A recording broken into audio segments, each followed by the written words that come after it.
Ahoj, dnes som si pre vás pripravila recept na tresku s avokádom. Zoznam všetkých potrebných surovín nájdete ako vždy v popise videa.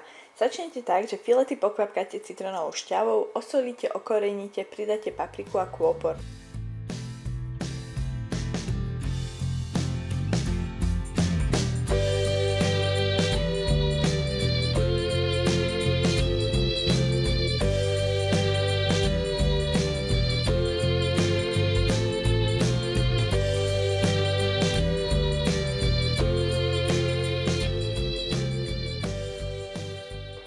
Medzi tým zohrejte v panvici olivový olej a pridajte rybu.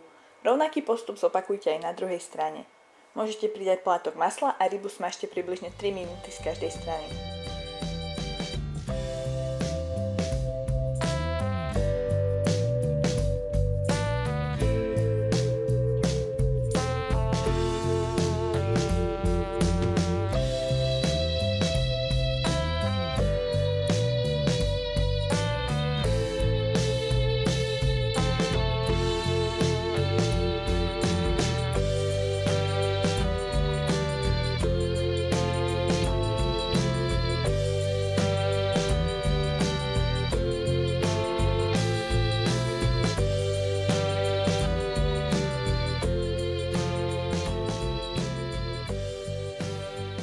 Počas smaženia si môžete pripraviť prílohu a keď je ryba upečená, môžete servírovať.